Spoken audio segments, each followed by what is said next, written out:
when you look at the crowds today, you have maybe 5,000-6,000 people here. On the streets yesterday, 1 million people, 1 million Iranians in the street for the Ayatollah Khomeini. Does that not give you concern? Does that not make you afraid?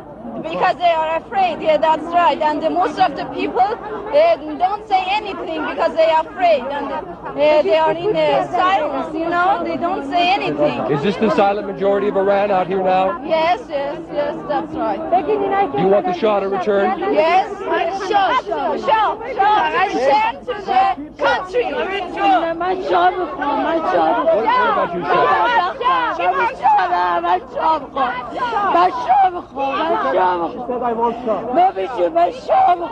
Shah? Why do you want the Shah? Why does she want the Shah?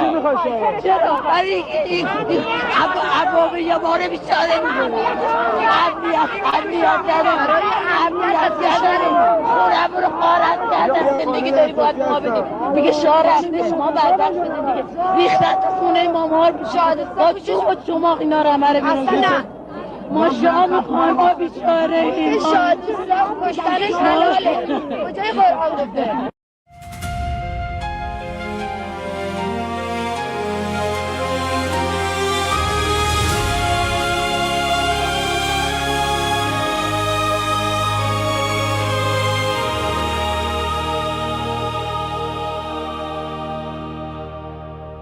47 years we've been bleeding in the dark, under the shadow of the Islamic regime, with a stone-cold heart. They silenced our voices, they turned off our light. 58 days without internet, but we still fought the night. Our children took the streets, they raised their empty hands, and the world looked away. Do you understand? Do you know Europe? Do you know what's been done? Do you know Europe? 42,000 souls are gone, killed in 2 days by a regime drenched in blood. Do you know Europe? Or have you just given up? Do you know Europe? Do you feel anything at all? Or did something break inside you while Iran answered the call? Do you know Europe? 42,000 lives, 2 days, that's all it took. Mothers and fathers and sons, did you even look? We stand with Crown Prince Reza Pahlavi, our hope and voice. Millions behind him marching, he is our only choice. He only fights for freedom, democracy and human rights. But you mock him in your chambers while he fights for our lives, to pull us out of this darkness, this century-long night, while you sign deals with our killers and call it diplomatic right. Do you know Europe? Do you know what's been done? Do you know Europe? They hang 60-40 souls one by one, hanged within 4 months by a regime drenched in blood. Do you know Europe? Or have you just given up? Do you know Europe? Do you feel anything at all? Or did something break inside you while Iran answered the call? Do you know Europe?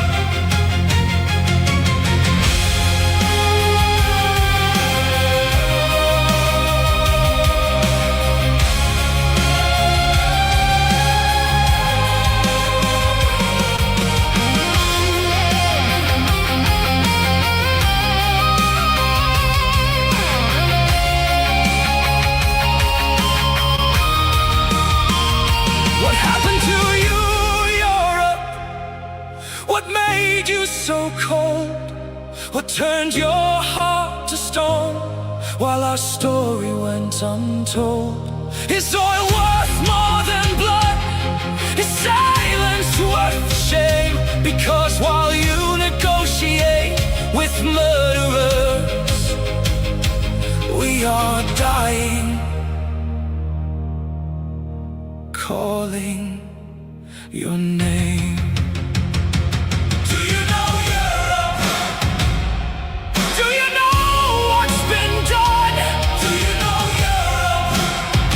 42,000 souls are gone, killed in 2 days by a regime drenched in blood. Do you know Europe? Or have you just given up? Do you know Europe? We are still here. We are still strong. Do you know Europe? How much longer? How much longer? How long? Do you know Europe?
To all of our friends around the world, under the yoke of the Islamic Republic, Iran is identified in your minds with terrorism, extremism, and poverty. The real Iran is a different Iran, a beautiful, peace-loving, and flourishing Iran. It is the Iran that existed before the Islamic Republic, and it is the Iran that will rise again from its ashes the day the Islamic Republic falls. So let me be clear about how a free Iran will act towards its neighbors and the world after the fall of this regime. In security and foreign policy, Iran's nuclear military program will end. Support for terrorist groups will cease immediately. A free Iran will work with regional and global partners to confront terrorism, organized crime, drug trafficking, and extremist Islamism. Iran will act as a friend and a stabilizing force in the region, and it will be a responsible partner in global security. In diplomacy, relations with the United States will be normalized, and our friendship with America and her people will be restored. The State of Israel will be recognized immediately. We will pursue the expansion of the Abraham Accords into the Cyrus Accords, bringing together a free Iran, Israel, and the Arab world. A new chapter will begin, grounded in mutual recognition, sovereignty, and national interest. In energy, Iran holds some of the largest oil and gas reserves in the world. A free Iran will become a reliable energy supplier to the free world. Policymaking will be transparent. Iran's actions will be responsible. Prices will be predictable.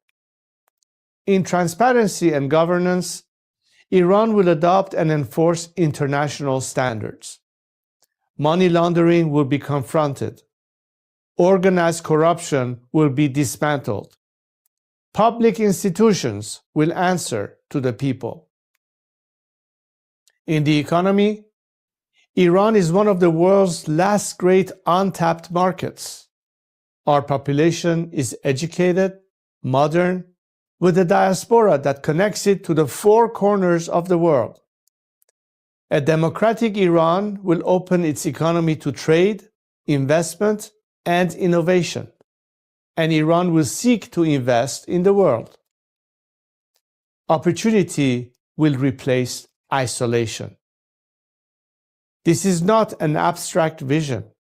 It is a practical one, grounded in national interest, stability, and cooperation.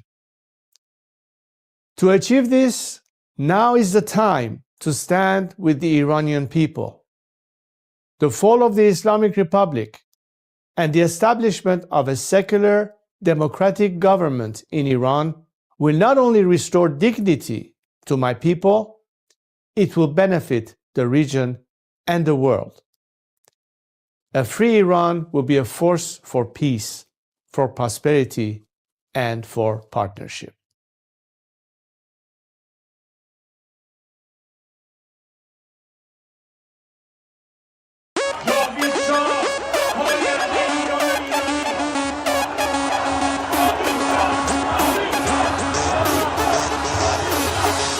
وقتی واسه غم نی گرچه قصه هامون کم نیست همه خسته ایم قبولم ما فرصتی واسه ماتم نیست روشن میشه فردا خورشید سرزمین ما سرم باز و سینه سپر بلند میگم جاوید شاه وقتی واسه غم نی گرچه قصه هامون کم نیست همه خسته این قبولم ما فرصتی واسه ماتم نیست روشن میشه فردا خورشید سرزمین ما سرم باز و سینه سپر بلند میگم جاوید شاه روبروم یه واژه یه هدف به نام انتقامه پشت سرم دعای مادر و تو دستم تفنگ بابامه رو زبونم اسم شاه بگینین عشق بی انتفاست هر جا اسم ایران اومد اونجا صدای بچه رضاست فردا می نویسن تو کتاب قصه دیمار بگو با تیر جنگی کشتن بچه های بیگناه رو بگو از بخت مادرها شیر زنا و دخترامون بگو تنها شهید شدیم تا تنها نمونه شامون وقتی واسه غم نی گرچه قصه هامون کم نیست همه خسته ایم قبولم ما فرصتی واسه ماتم نیست روشن میشه فردا خورشید سرزمین ما سرم باز و سینه سپر بلند میگم جاوید شاه وقتی واسه غم نی گرچه قصه هامون کم نیست همه خسته این قبولم ما فرصتی واسه ماتم نیست روشن میشه فردا خورشید سرزمین ما سرم باز و سینه سپر بلند میگم جاوید شاه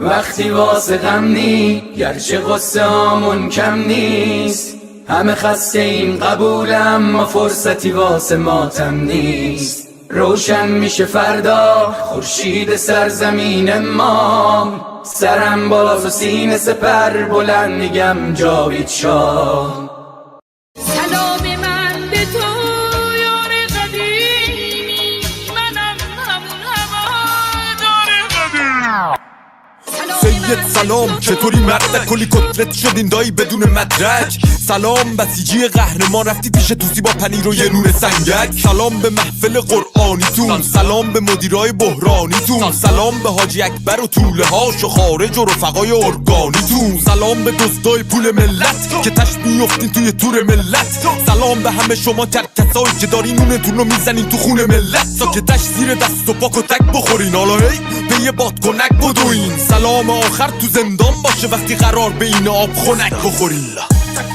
مرگ بر ملا متولی ننگ در دنیا ننگ بر دوتا مجاهد چپی بعد از ملا مرگ بر ملا متولی ننگ در دنیا ننگ بر دوتا مجاهد چپی بعد از ملا اینو بگذریم به خاک میرسیم تجزیه طلبی که به خاک بیرسیم ایران مردمش وطن پرستن از کرد تا بلوچ بری به فاک میرسی توف به هر چی مرسی است توف به هر کی در پی تجزیه است توف به لوی و همونی که شیفته ی گل ملیگرا تو وطن خدا نفسی هست سر کردستان همه برپا شدن بلوچستان فدای مهسا شدن شمع واحد که شیر و خورشید ما بقی جعلیا تنها شدن شادی باشه واسه همه در میهن کور بشه چه شهر چی اهریمن رخ رو بگی تا اون 6 کلاس سواد و خبرگان و مجد سری ترجیحن شبهای عروس و دامادی باشه برن سلامتی نوش کنن و آبادی باشه مقصد کجاست میدون شهیاده به سمت اتوبان آزادی باشه سلام به نسل ندید پدیدا نبودیم ندیدیم قدیم مدیما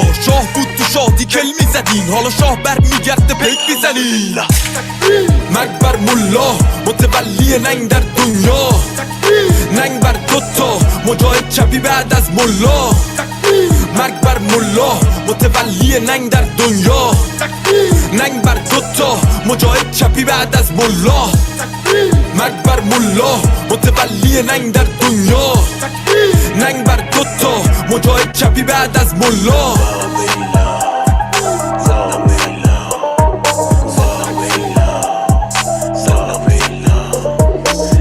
آهنگ به این خوشگلی با نوایده بود اسم این عشقانه رو توش بیاریم ولی خب لازم بود دیگه فکر کنم با نوایده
My heart, epic fury.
جابیچا جابیچا جابیچا جابیچا.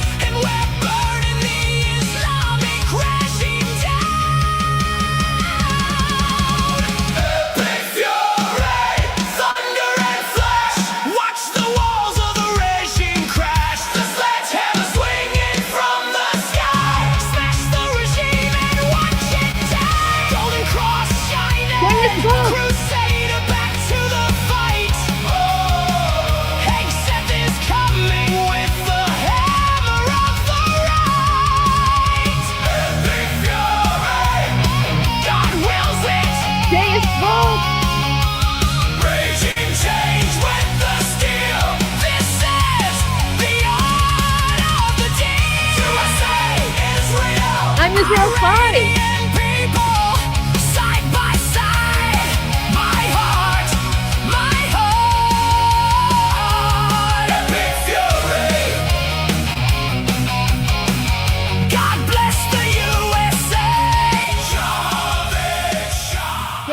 Jovic.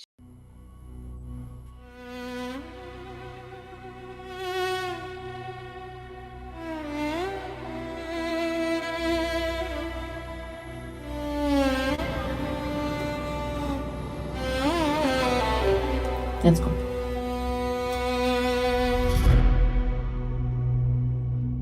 میخوام بگم از دلم، از عشق به این میهنم، به امید روز شکست دشمن شاه برمیگرده به وطن.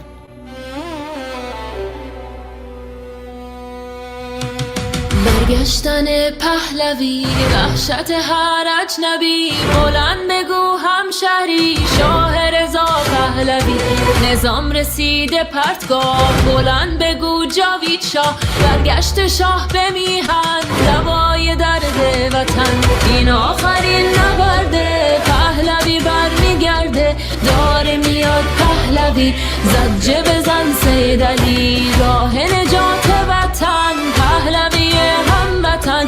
ایران میشه گلستان، شاه که بیاد به ایران. ایران که شاه نداره، حساب کتاب نداره. آخون باید گم بشه، توپ تانک فشفشه. گم شو بیرون اجنبی، داره میاد پهلوی. فریاد بزن جاوید شاه، شعار هر وطن ها.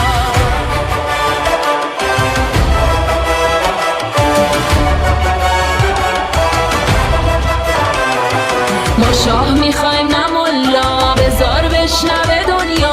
ایرانی داد بزن، شاه تو فریاد بزن. برگشتن پهلوی، وحشت هر اجنبی. بلند بگو هموطن، شاه رضا پهلوی. فریاد بزن جاوید شاه، شعار هر وطن خواه. بلند بگو جاوید شاه، شعار هر وطن خواه. فریاد بزن جاوید شاه، شعار هر وطن خواه. بلند بگو جاوید شاه، شعار هر وطن خواه. فریاد بزن جاوید شاه، شعار هر وطن خواه. بلند بگو جاوید شاه، شعار هر وطن خواه.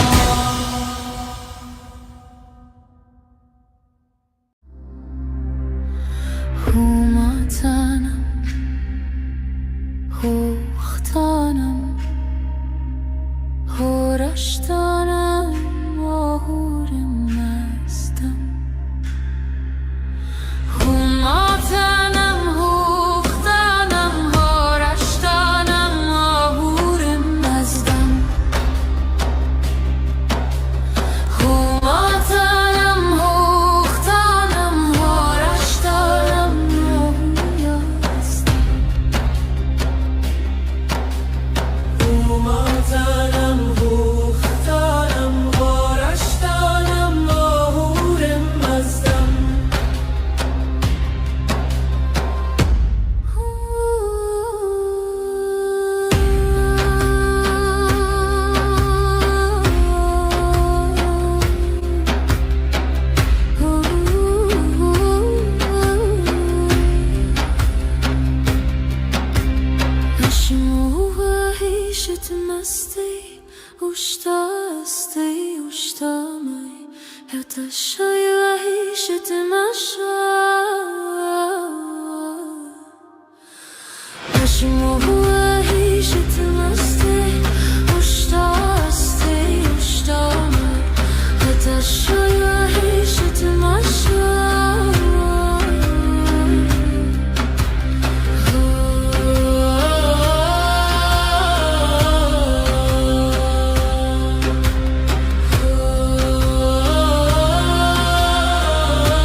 at us here today. We see so many flags representing so many nations. We know we are not alone, and we thank you for being with us. For all people around the world who stand today in unity with the Iranian people, this is not just because it's good for us, and you do it out of compassion and care for our rights to liberty and justice and equality and human rights. But understand that it is in your best interest too, to have, unlike this regime that has been propagating terror and radicalism, we the people of Iran are peacemakers and not warmongers. We like to be friends, especially with the free worlds.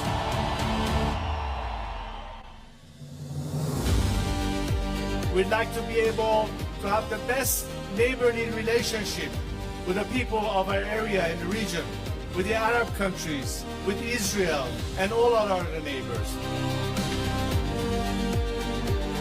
We are fighting for justice, we're fighting for human rights, we are fighting for liberty, we're fighting to put an end to all sorts of discrimination. Because as an Iranian, I stand here to tell you that I've dedicated 47 years of my life because I think that my country deserves far better than what we have right now.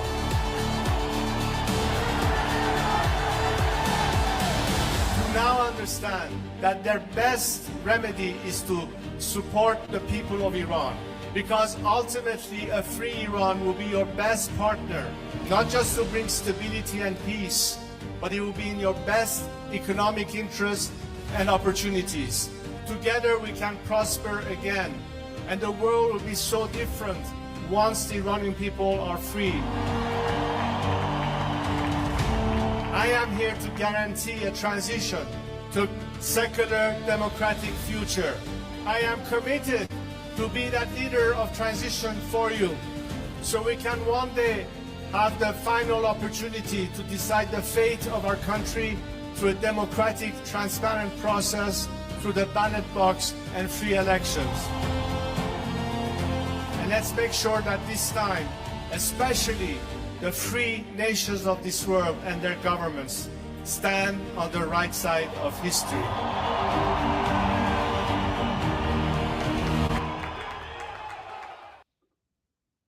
Well, Durud Patriots, good morning, good afternoon, good evening, wherever you are. Welcome to day 214 of Iran Revolution Live. I'm Goldie Ghamari, former Canadian politician, current geopolitical analyst, and of course, Iran expert. And thank you everyone for tuning in. As always, if you're watching in the live stream, let me know where you're tuning in from. And if you're watching the replay, let me know in the video description below where you are tuning in from. Always interested and curious to know how big and global our community of patriots are. And guys, speaking of patriots, I am traveling to a country tomorrow, and I'm very, very excited. And that's why I've been a little MIA these last few days, because I've sort of been getting ready, packing my bags and, doing all of the things that I need to do to sort of get ready to go. So I'm leaving tomorrow, and I'll be back in a little bit, but no, it's not the United States. You guys you'll never guess where I'm going tomorrow. You'll never guess, guys. No one's going to guess it. No one's going to guess where I'm going. Maybe I'll tell you guys at the end. How about this? Let's get through the news, but that's why I wasn't able to live stream yesterday, because guys, I have been super busy, sort of getting ready and, getting everything all good to go. But I'm super thrilled, and I cannot wait to go. And this is something that just sort of, it came up a little bit more recently. So this is sort of an unexpected trip, but I'm 100% in and I'm going. So I apologize if I wasn't around yesterday, and of course today we're starting a little bit late. Guys, I will tell you at the end of the live stream where I am heading to tomorrow. But don't worry, guys, even though I'll be away, just like I was away a couple of weeks ago, I still live streamed almost daily. So don't worry, I will still be live streaming every day to give you the news and updates, not just about Iran, but of course on the Goldie show, which is, the geopolitical analysis. And guys, we have a lot to talk about on the geopolitics side. But as you know, Iran Revolution Live focuses specifically on the Iranian people. So let's just get right into it. Of course, we're going to start with a message from His Royal Highness, the Shah of Iran, and the leader of Iran's National Lion and Sun Revolution. I'm just going to turn off the comments here so that everyone can see the message. So this message is actually very personal to me because, guys, for those of you who have been tuning in and watching me for a very long time, you guys already know this situation. You guys already know about Cinema Rex, okay? So His Royal Highness posted today.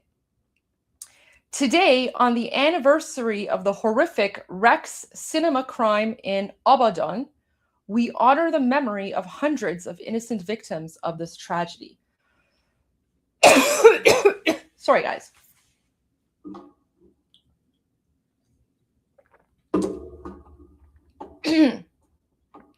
This next part is really important, and I've spoken about this part extensively on numerous live streams, but those of you, if Cinema Rex sounds familiar, that's because it is. That's because Cinema Rex, I've spoken about this. This is the false flag event of the Islamic jihadis that initially pretty much led to the Islamic coup d'etat. Okay, so let me just continue here. So a historical fact that many in the Western world are still unaware of is that the crimes... Sorry, guys. Oh my gosh.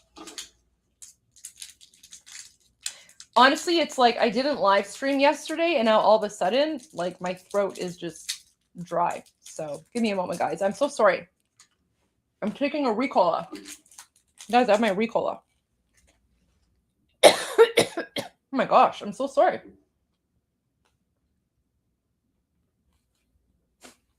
Wow. Okay. That's embarrassing. Everyone's watching me and I'm coughing. But anyways, yeah, Ricola. Yeah, that's right. Ricola box lid. Honestly, this thing is magic. Ricola, this stuff, I don't know, Ricola. If you guys ever, if you guys want to sponsor me, Ricola, you should be give me a sponsorship thing, because I've been using your stuff for quite a while and it works. It's like this menthol thing and it goes through your throat, but then it clears it all up. Oh my gosh. Okay. This is also a very serious topic too, right? So there you go. I'm speaking about a very serious topic and then I just start coughing. Oh my gosh. Wow. Okay. There we go. Okay. Much better now. Wait, that menthol's going through my throat now. Oh my gosh. Oh my gosh. Okay.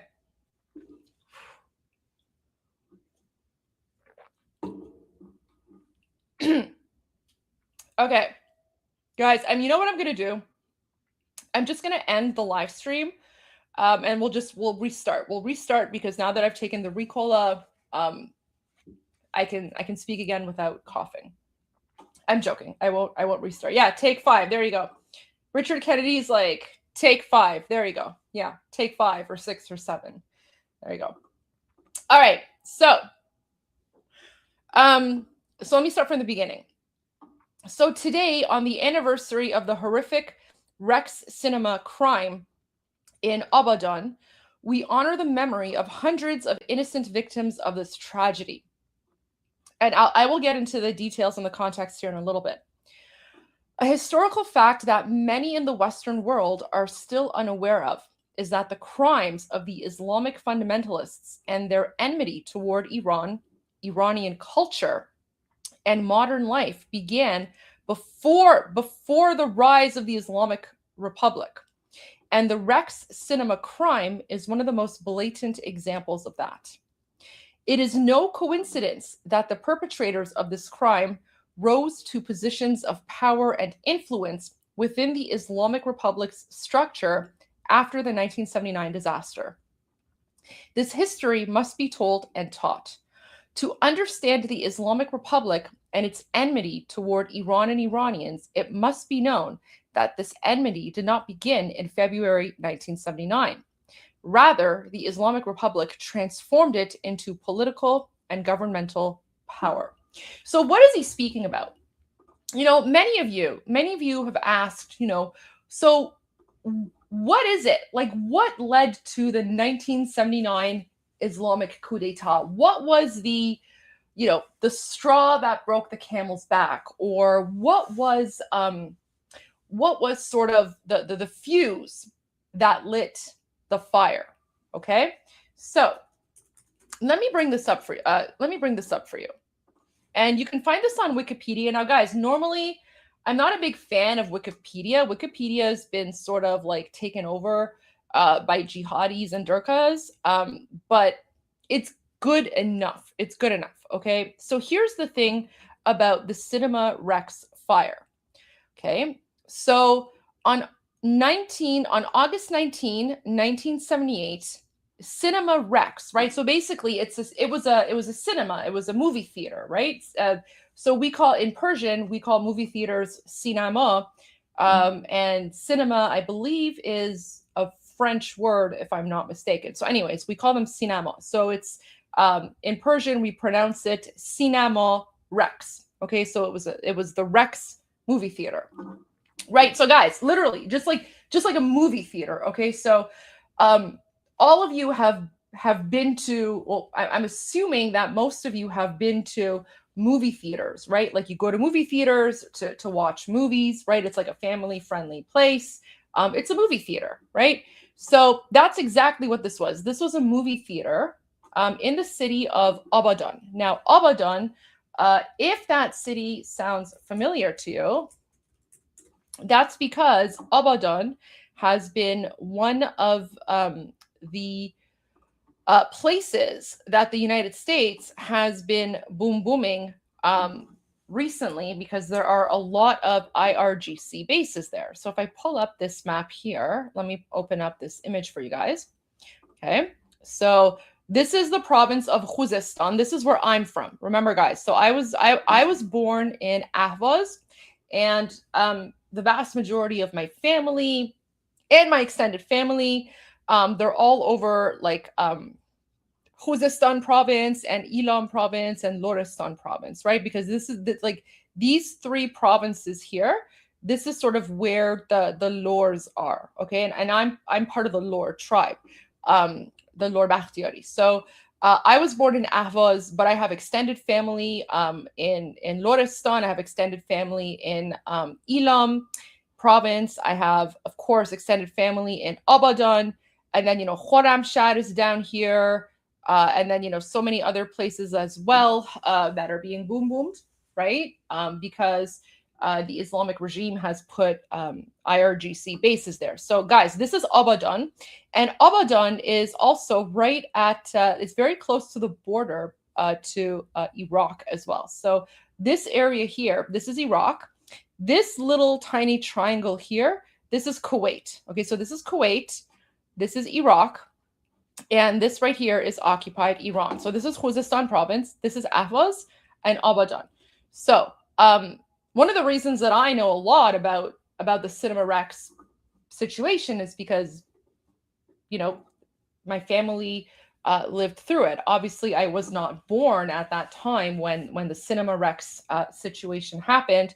And I'm going to dive into that a little bit for you guys. I've spoken about this before, but I will bring it up again. So essentially what the cinema, here's the thing. When a lot of people ask, you know, what is it? So what is it that made the, you know, the Iranian people, and I put this in quotations because it wasn't the Iranian people who turned against the Shah of Iran at the time, it was the Durkas. But here's the thing. Here's the thing. This is the important part, okay? This is why history matters. Because this was a false flag event by the jihadis, okay? This was a false flag event by the Islamists. So what the Durkas did in August 19 of 1978 is because, you know, they had been trying for a very long time to, you know, overthrow the Shah of Iran so that they could impose their, you know, jihadi Islamic garbage Sharia law on the rest of Iran. And when they saw that the Shah of Iran was not engaging with them, the Shah of Iran was not, you know, being violent or, you know, anything like that. So they created a false flag event. And so what they did is they took this movie theater in the city of Abadan, right? So this is a city of Abadan. And there was a movie theater there called Rex. So Cinema Rex. And what they did is they doused the building with airplane fuel and then they set it alight. Okay. So what these four Islamic terrorists did, right? These Durkas, we call them Durkas, is they doused the entire building with airplane fuel, and then they barricaded the doors of the movie theater from the outside so that people could not escape. And we're talking about men, women, and children.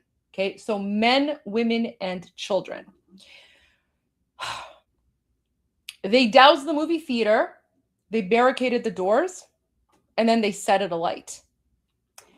But this is where the false flag scenario comes in.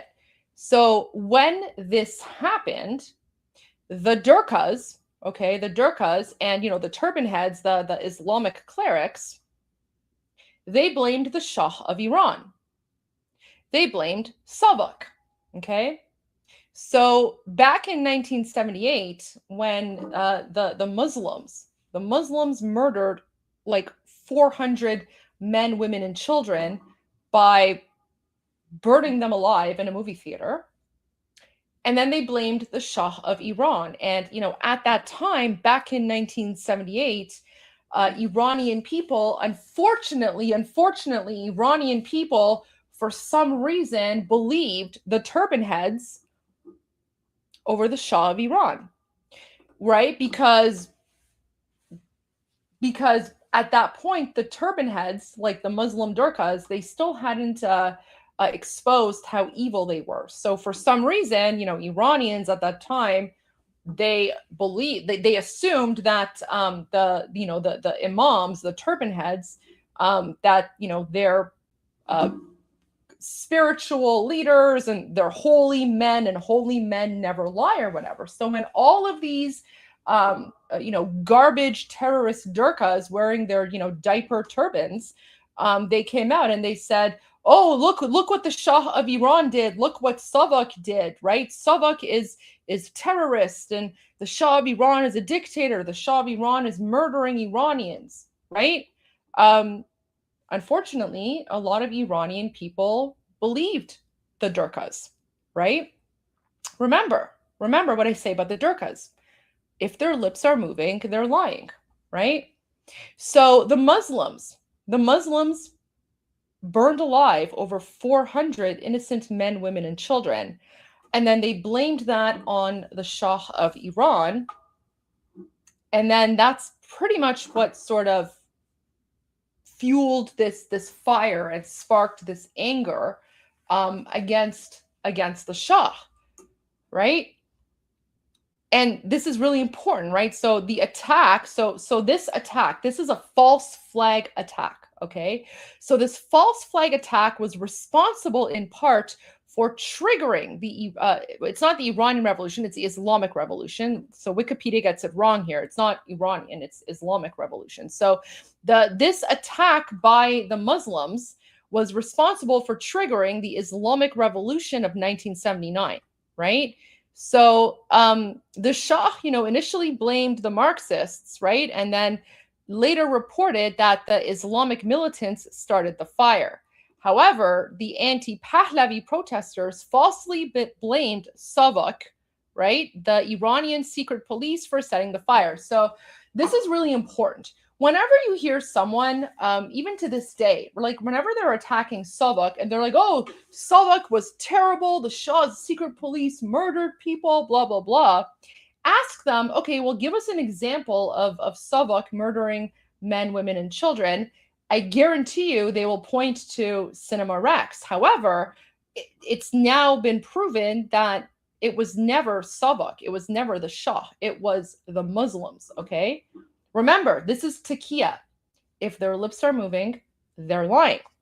So even though Islamic extremists were responsible for the attack, the Islamic opposition benefited greatly from the disaster in terms of propaganda, okay? And unfortunately, many Iranians accepted this disinformation, which fueled the growing anti-Shah fervor, right? So for those who are wondering, why is it that Iranians decided to, and not all of them, by the way, just, a small percentage, because remember, it only takes 10% of the population to have a successful revolution, okay? Only 10% of the population. But here's the thing. When the Muslims put out this disinformation about, oh no, the Shah of Iran and Savak murdered men, women, and children in this movie theater, the entire global media went with it, right? We're talking BBC and like CNN and like all these media outlets, they ran with it. The exact same way that during the, for example, the after the Muslim terrorists massacred innocent Jewish people on October 7, all of a sudden, the international media was accusing Israel of genocide, even though it was literally the Muslims that engaged in genocide on October 7, right? And we all know how the mainstream media was attacking Israel and is still attacking Israel, right? Even though it was it's the Muslims that literally genocided Jewish people on October 7, 2023. So this is something that they've been doing for a very long time, right? And they did the exact same thing in 1978, right? So in 1978, they murdered over 400 innocent Iranian men, women, and children who were just in a movie theater watching movies. And the Muslims were like, oh no, we need to create a false flag event. And so that's what they did. So this is what I mean when I say that these people are dangerous, because they will literally murder men, women, and children for the cause of Allah and for the cause of jihad. And then even though all the Muslims knew that it was their own people who burned Iranians alive, the Durkas, right, the clerics, the ones, the spiritual holy leaders, right, they came out and they said, yes, this is true. This is the Shah of Iran, and this is Savak doing this. And of course, at that point, Iranians, for whatever reason, they chose to trust the Durkas over the Shah of Iran. And so this is essentially what sparked the 1979 Islamic Revolution, right? It was literally a false flag event. So the 1979, and this is why I call it an Islamic coup d'etat, right? Because it's not a legitimate thing. the entire 1979 Islamic coup d'etat is founded upon fake news, okay? So it was literally a fake news event. And by fake news, what I mean is that the Muslims murdered 400 Iranians, but they blamed the Shah, okay? So they are known for doing this, right? This is literally how jihad operates, okay?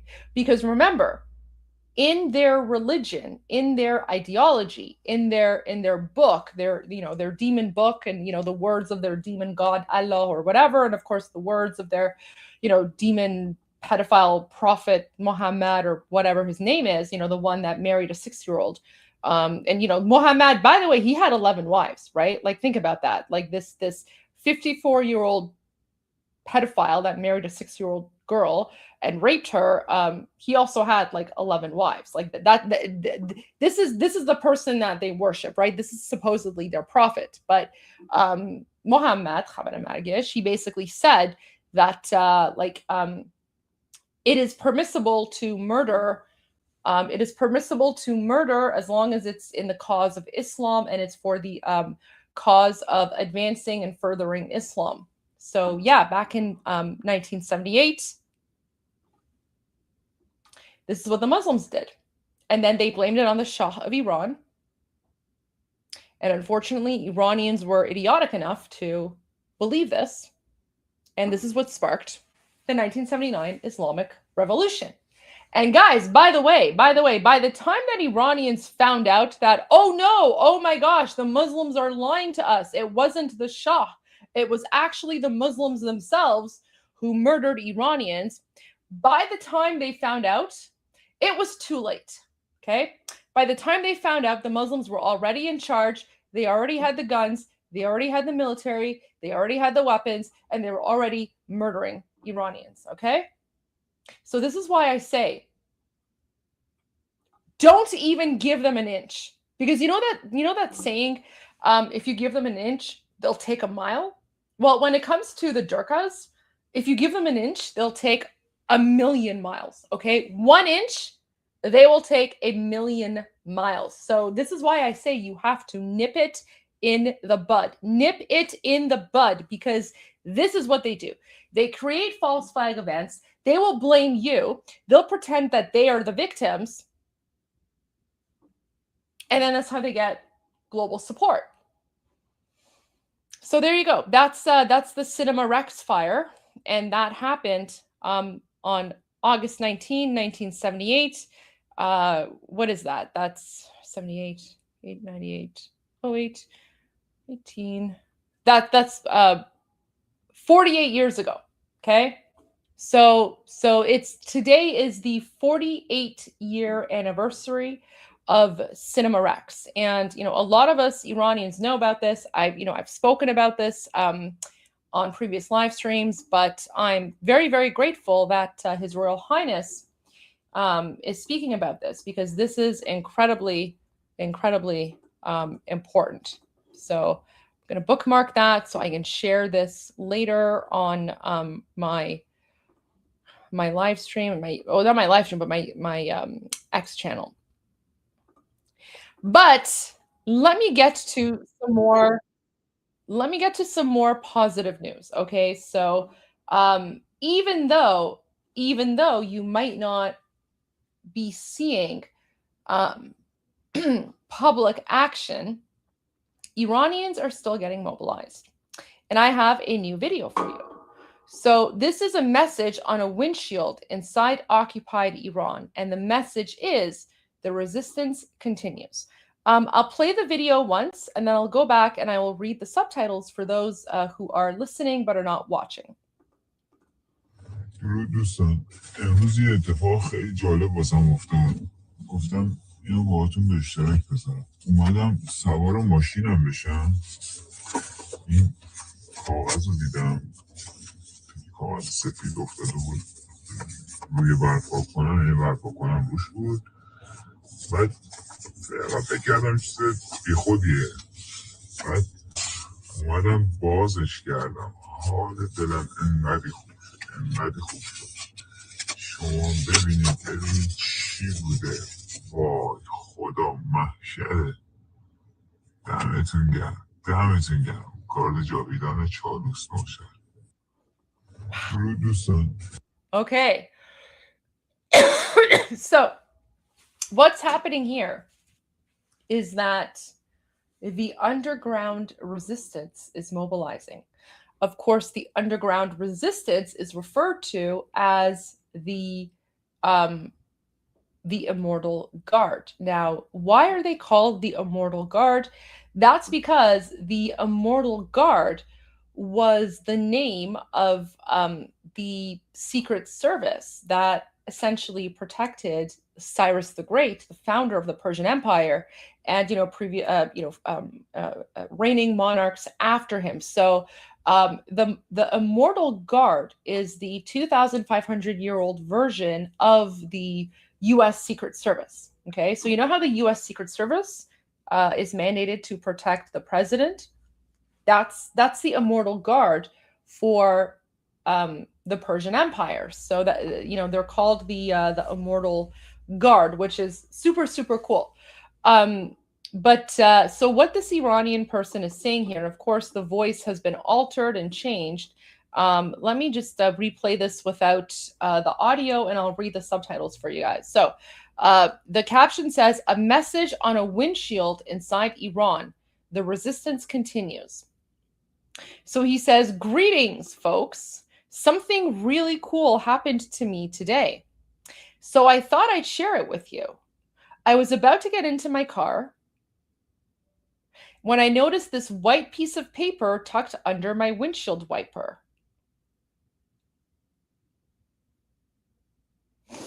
At first, I thought it was just trash. But I opened it and it absolutely made my day. And when you open it, you can see a photo of His Royal Highness Reza Shah II, the current Shah of Iran. But on this side, you also see a photo of the royal family. This is Shahanshah Aryamer. He's the father of the current Shah. That's, of course, the Empress of Iran. And that's the family there. I think that's probably the current Shah. Let me see if I can find that photo, actually. I'm sure I can find it. So let's see if I can find it.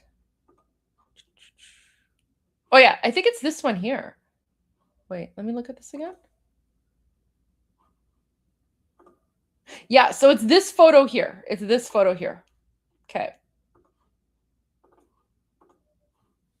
So this is the photo that's on the left side of the paper. So this is the previous Shah of Iran, Shahanshah Aryamer. And guys, remember, Aryamer means light of the Aryans. And keep in mind, Aryan has absolutely nothing to do with Hitler or Nazi Germany.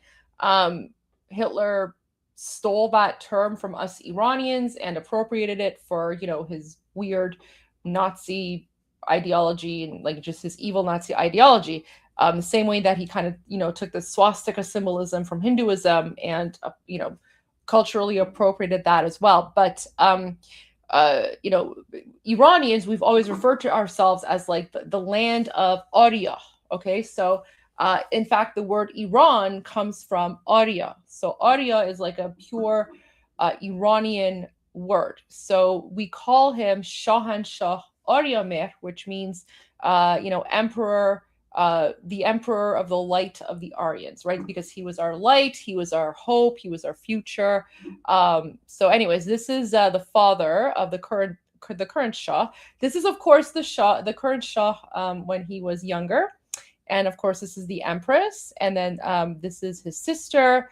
And then his two younger siblings who unfortunately have passed away. But this is, one of the most, beautiful family photos of the royal family of Iran. So going back to this video here, you can see, so the Immortal Guard, which is the underground Iranian resistance who are fighting the Gurkhas, fighting the Islamists, here they are, they're sharing this pamphlet. So not only is, of course, a present day photo of His Royal Highness Reza Shah II, but this is also the older family photo. The Shahanshah Aryamer is here. And as you can see, we Iranians, we love our royal family. And as you can see, he's basically saying, he's like, I saw this piece of, so he's like, when I noticed this white piece of paper tucked under my windshield wiper, at first I thought it was just trash or spam, but then I opened it and it absolutely made my day. So what about this absolutely made his day? Look at that, right? Seeing a family photo of the royal family of Iran and the current Shah of Iran absolutely made his day. Okay? Why? Because we Iranians, we love the royal family. We respect them. We call the Pahlavi family the Iran building family because they literally modernized Iran. They literally turned Iran into what it is today. The only reason that I'm educated is because of the investments that the Pahlavi family put into Iran and Iranian culture 100 years ago. 100 years ago. Okay? If the grandfather of the current Shah of Iran had not invested into modernizing Iran and promoting equality of men and women and mandating that girls have to go to school and get an education and instilling, basically getting rid of like Islamic ideology and reintroducing Iranian values. If he hadn't done that 100 years ago, I wouldn't be where I am today. So this is, and it's not just me, all of us Iranians, all of us, right? Because the Pahlavi family saved us from the Gurkhas 100 years ago. And this is why the Gurkhas today hate the Pahlavi family. And this is why the Gurkhas falsely accuse the Shah of Iran of, being a dictator, right? And this is why they accuse Savak of, being like evil or I don't know, whatever, right? But as I just explained to you earlier, remember, right? The Gurkhas literally, the Gurkhas started, like the Gurkhas murdered over 400 innocent Iranian people watching a movie in a movie theater, and then they blamed the Shah of Iran and Savak, right? So remember, when it comes to the Gurkhas, when it comes to Muslim extremists, or I don't know, maybe just in general, just saying, I'm not saying, but I'm saying, if their lips are moving, they're lying. That's it. If their lips are moving, they're lying. And that's because we Iranians, we speak from experience. We speak from experience. So there's a reason that we don't trust them. There's a reason that we don't want anything to do with them or their ideology or their religion, because this is what their religion looks like, right? This is literally jihad right here. And then they had the audacity to blame the Shah of Iran. And unfortunately, Iranians at that time, I guess, I don't know, maybe they just weren't educated enough. I don't know what was going on with Iranians at that time. But we call them Nasl Panjo Haft, which is the generation of 79. I don't know what was going on with the generation of 79, but the generation of 79 literally ruined Iran for the rest of us, because for some reason, they chose to trust the Muslims and the Gurkhas over the Shah of Iran. And we have been paying the price for it ever since. But going back to this video, right? So this Iranian inside of occupied Iran, he's like, I opened it and it absolutely made my day. You know what? This makes my day as well, right? So look at this. The underground resistance movement is working hard and it's still active, right? So this is what you don't see in the mainstream media, right? So whenever someone says, oh, the revolution failed and Iranians have given up, nothing has failed and no one's given up. In fact, Iranians are more determined than ever, and they're mobilizing. They're mobilizing more than ever. And then he continues. He's like, but I opened it and it absolutely made my day. He's like, take a look at what it is, right? So it's like a picture of our, of our Shah. He's smiling, and the royal family on the other side. And then he's like, oh my God, this is amazing, right? So this Iranian inside of occupied Iran, he's like, oh my God, this is amazing. Hats off to you guys. Hats off to the immortal guard. There you go.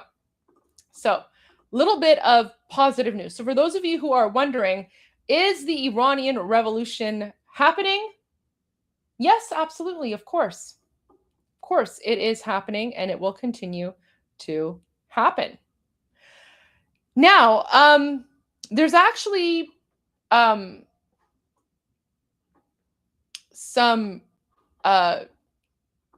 concerning news, and I want to share this with all of you. So this is one of the reasons why, I take my security very seriously, and, I don't tell people where I am or, what I'm doing, and the reason I don't really go out very often, it's because the Islamic regime is constantly going after people who speak out against them.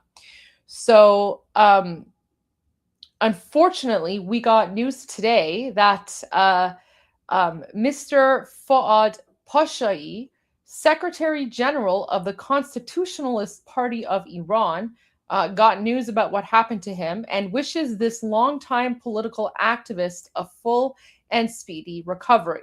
We also call on the Los Angeles police and relevant authorities to conduct a thorough, comprehensive, and transparent investigation to establish the facts and determine the full circumstances surrounding this incident. Those responsible for carrying out and ordering this act must be identified as swiftly as possible and brought to justice. So what is he speaking about, guys? What is he speaking about? Well, let me share with you what he's referring to. Okay?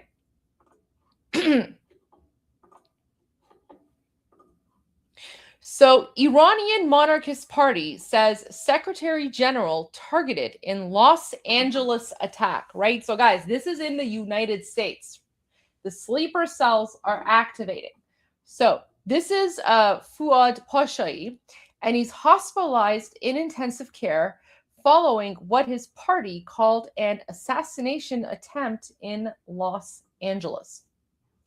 So the Constitutionalist Party of Iran said on Tuesday its Secretary General, Fuad Pashai, was the target of an assassination attempt in Los Angeles on Monday evening and is being treated in intensive care.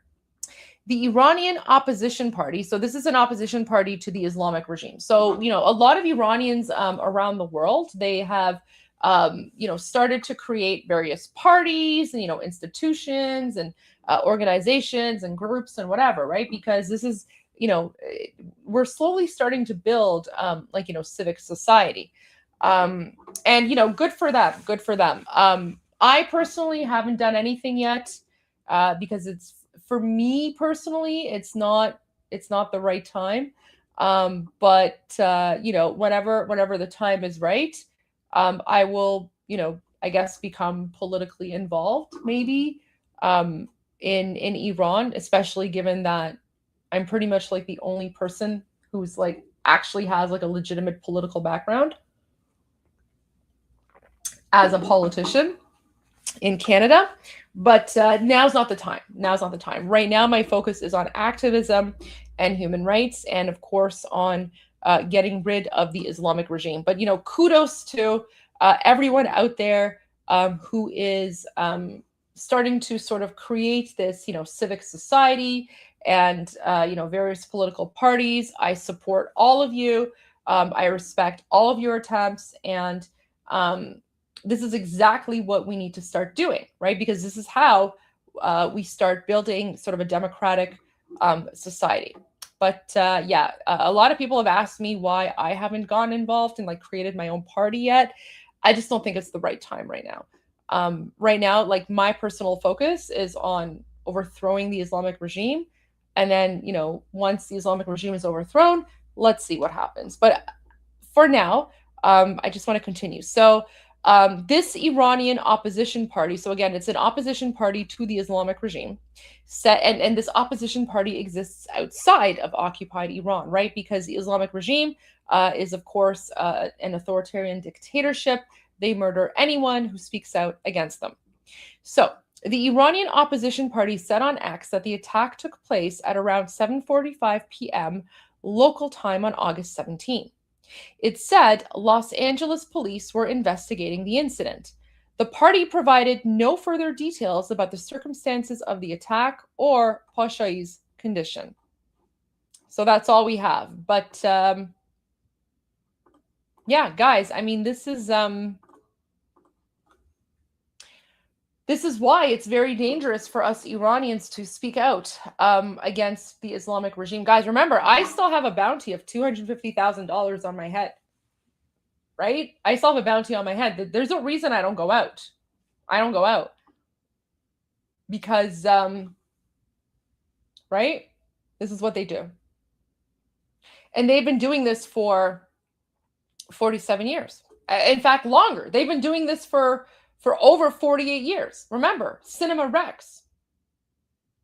The Islamists, the ones who are in charge right now, they're the ones responsible for murdering over 400 innocent Iranian men, women, and children on this day 48 years ago. 48 years ago. Just so that they could advance their jihad and their Islam and their Allah. Remember, guys, remember. When Islam started spreading through the Middle East, the Arabs didn't show up with chocolates and candies and flowers, right? They weren't like, I don't know, Mormons who would, show up and knock on the door and be like, would you like a Bible? No, it wasn't like that. When the Arabs showed up, they brought violence, rape, torture, murder. Yeah. Islam didn't spread through peace and love and chocolate and candy. Islam spread through violence and rape and torture and murder. That's how Islam spread. That is what jihad is.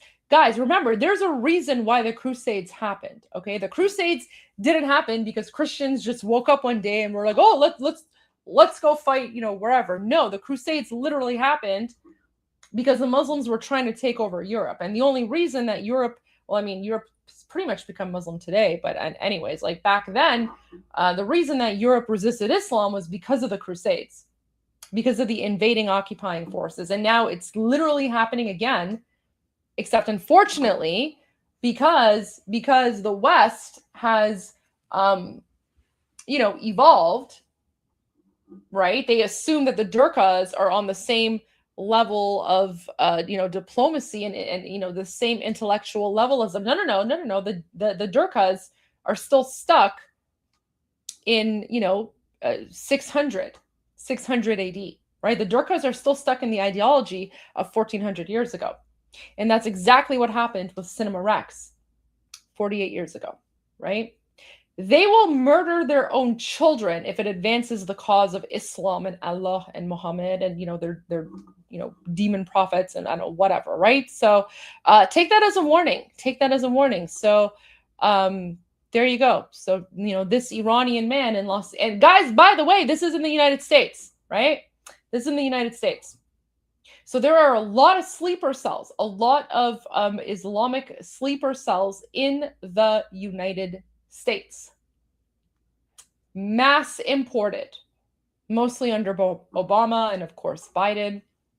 But yeah, it's a problem, right? This is what happens when you allow, the Durkas to convince you that, multiculturalism and diversity, blah, blah, blah, right?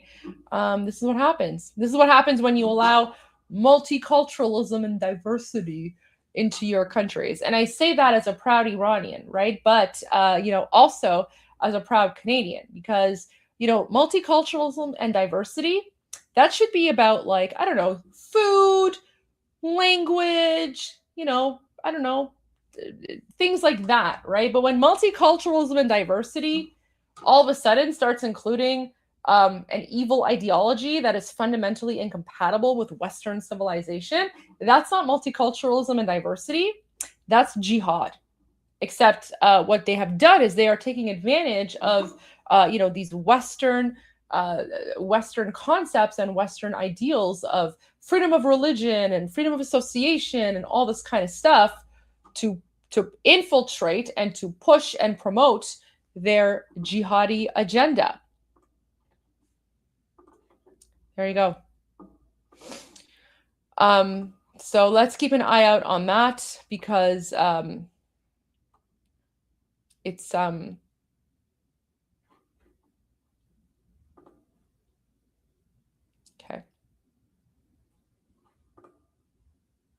There's something else I want to share, but I'm going to save that for later. Let me get to some of the let's get to some of the breaking Durka news. Okay, guys? So again, I have to wait and see how reliable this is. However, let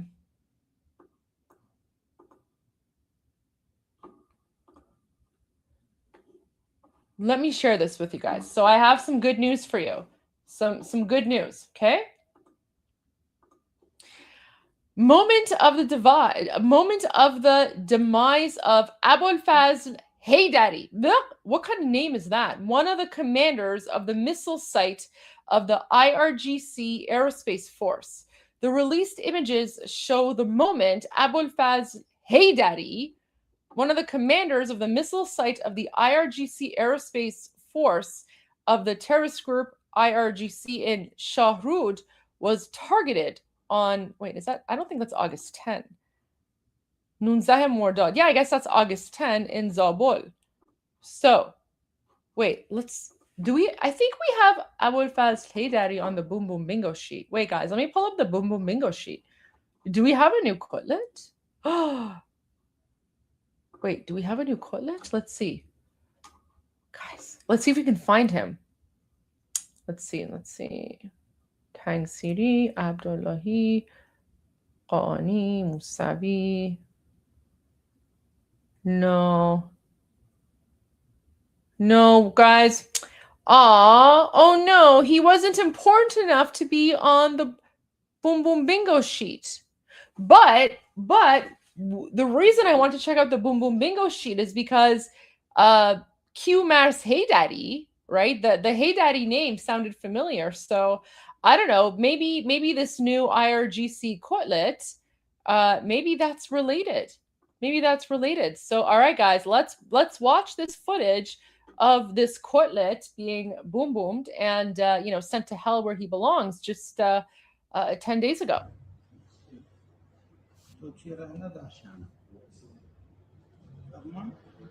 Okay, he was a general. Yeah, no, I saw that, but I don't see him on the Boom Boom Bingo sheet. He was a general, but he wasn't like a commander. So, like, he's not there. But the last name sounded familiar, and I guess that's because of his relative. I don't know what relation Qmars is to this one, but I'll have to look it up. But anyway, so this is the boom booming of this Durka.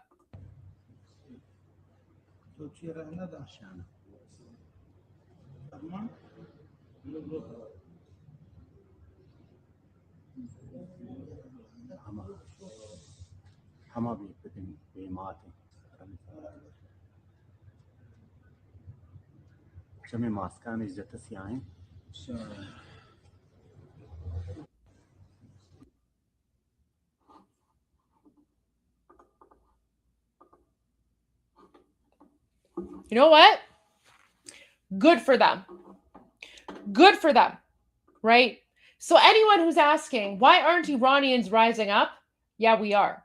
We're mobilizing, we're getting ready, and certain things are happening behind the scenes. So there you go.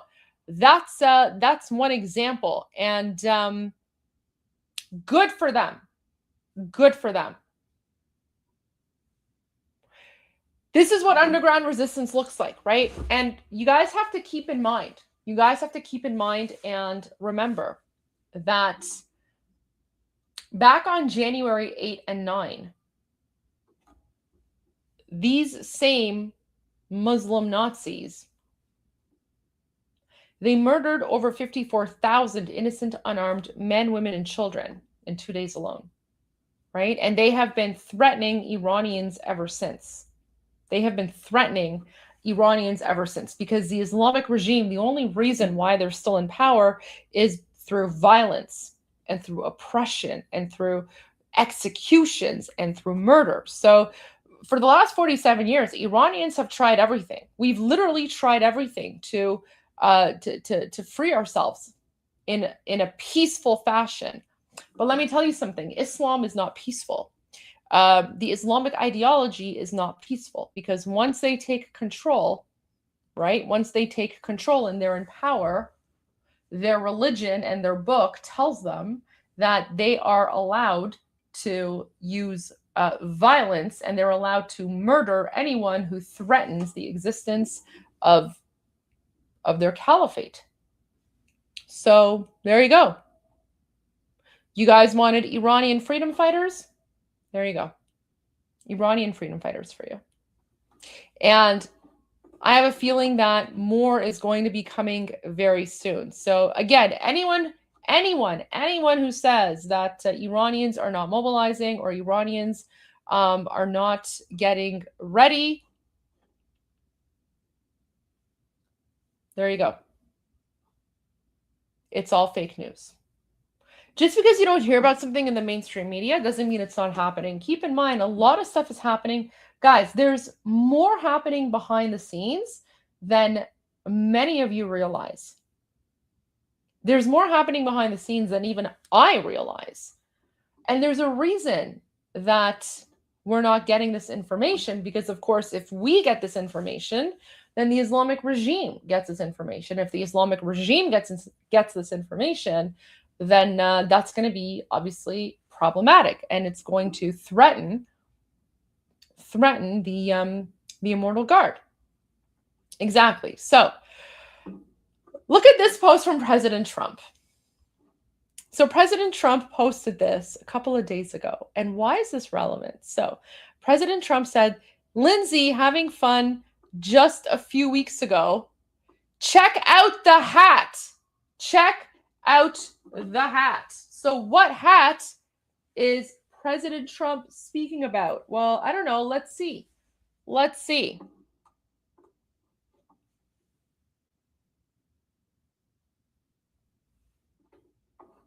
Here is Senator Lindsey Graham. May he rest in peace. I'm with Lindsey. We love you. We miss you so much. So here is Senator Lindsey Graham wearing a Make Iran Great Again hat.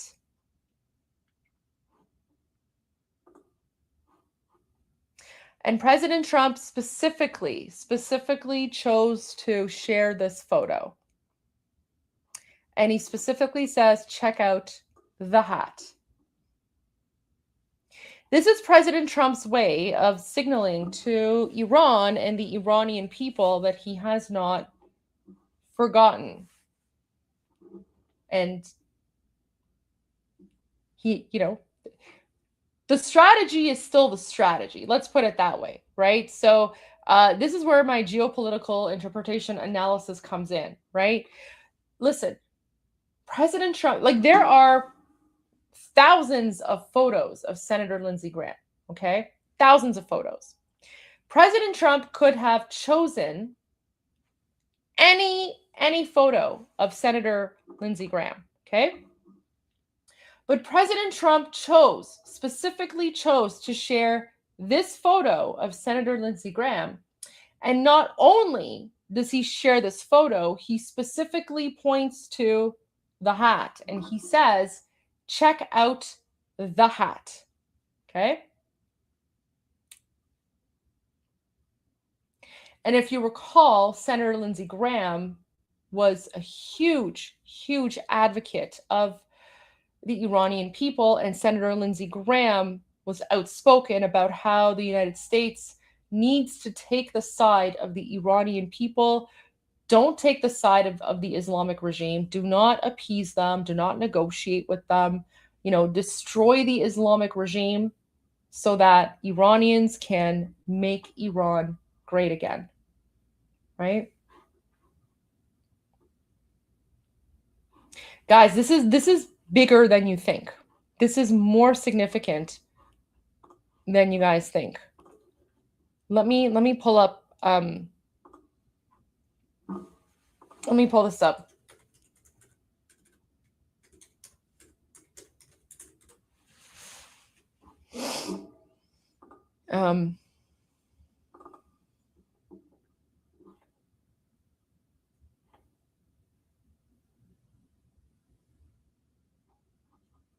Right here. Just let's just oh wait, let me get rid of the live chat here. Okay. Lindsey Graham, member of the U.S. Senate, نماینده مجلس سنای آمریکا، سیاستمداری که به قولش برای ملت ایران عمل کرد. So when she's introducing him, she says, Senator Lindsey Graham, a politician who stood by the Iranian people and acted on his promise to stand by the Iranian people. And remember, this is on February 14. This is 2 weeks before Khamenei was sent to hell on February 28. So this is a speech 2 days before the United States began their kinetic action against the Islamic regime.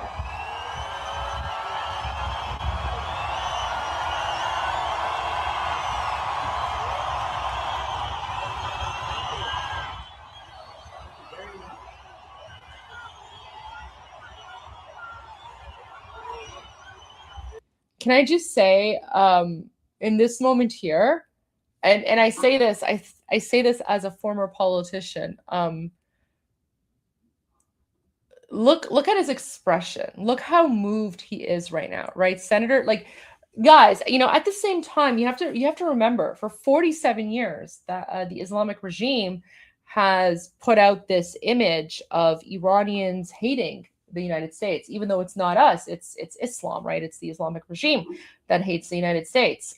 We Iranians, we love the United States, but after 47 years of Islamic propaganda, guys, it takes a lot of guts for an American politician to show up at a rally that is a rally of Iranians for Iran, for a free Iran, right? And I mean, yes, I know that he knew. I know that he knew that Iranians don't hate the United States. I get that. I understand that. But I'm telling you right now, as a politician, there's always that hesitation. And I felt that hesitation myself, right? Because whenever you go in front of a big crowd as an elected official, you never know. You never know how the crowd is going to receive you, because of course, politicians are literally, it's the most hated profession on the planet, right? Even though you're trying to do good, and I'm not all right. Like, let me tell you, as a former politician, I would say like 70% of politicians are corrupt. Okay, 70% of them are corrupt.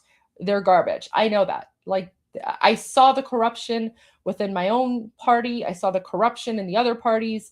That's probably why I didn't last very long as a politician. I only lasted 7 years as an elected official because when I was told to keep my mouth shut, I couldn't keep my mouth shut. And I was like, you know what? F it. Like, my integrity is worth more than my status as a politician. And because I didn't keep my mouth shut, I was kicked out of my party, of course, by the corrupt politicians. But anyways, all that to say, I know, like, as a politician, those of us who are trying to do good, and Senator Lindsey Graham, may he rest in peace, he was one of the good ones. I guarantee you, when he, like, first of all, 100% like props to this man for having the courage to show up and come out on stage in front of 250,000 Iranians. And remember, these are not his constituents. Okay, so when you're appearing in front of a crowd that aren't your constituents, you don't really know how they're going to react. You just don't know. And I've been there. I've experienced that. So you could just look at his expression right here, right? Look at his expression right here. Actually, you know what? Let me make this screen bigger because Senator Lindsey Graham, I'm with Lindsey. He deserves all the love and respect. But here you go. So like you can see, this is the moment where he realized, okay, like I made the right political call. He's so incredibly moved, right? Because he's like, oh my gosh, like I'm an American and I come out on stage and 250,000 Iranians start cheering and then they start chanting USA, right? So just look at this part. Again. Member of the US Senate, نماینده مجلس سنای آمریکا، سیاستمداری که به قولش برای ملت ایران عمل کرد.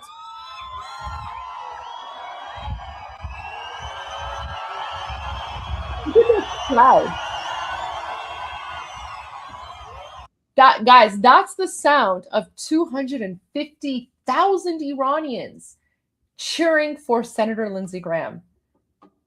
And the vast majority are not even American, right? It's just Iranians from around the world cheering for Senator Lindsey Graham.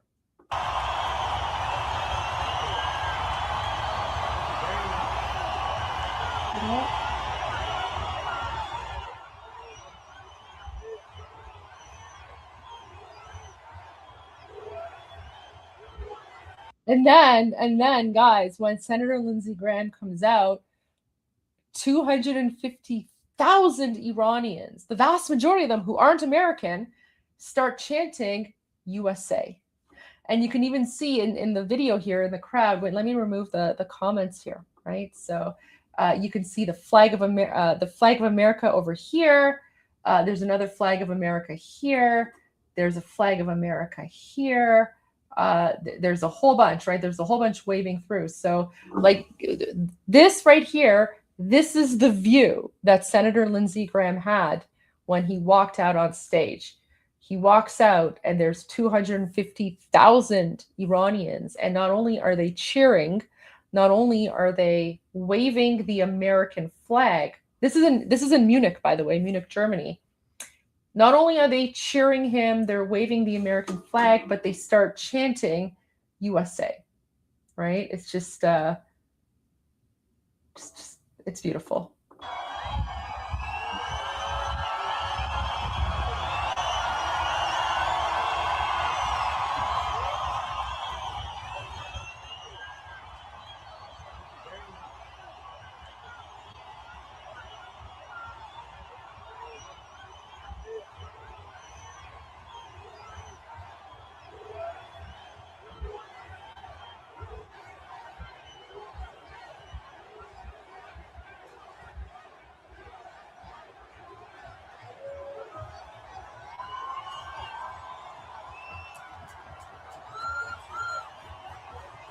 This is the other thing. So the reason that Senator Lindsey Graham raised the lion and sun flag of Iran, right? So the reason that he raised the flag of Iran, that was in response to Iranians chanting USA. So you can see how moved he is here, right? Like this renewed friendship and alliance between Iranians and Americans. So he didn't just raise the lion and sun flag for no reason.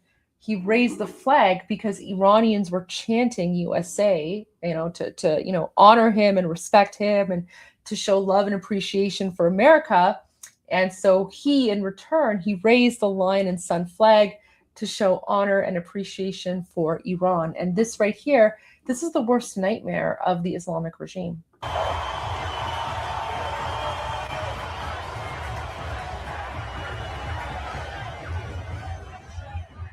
Thank you. Thank you very much. I am with you.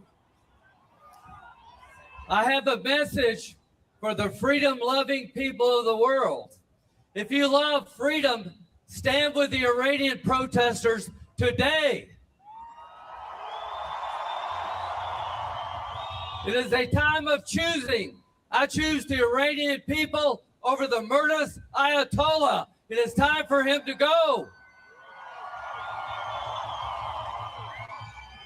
To the American people, the Iranian people will be your friend. They will be your ally. Stand with the Iranian people. They deserve their freedom.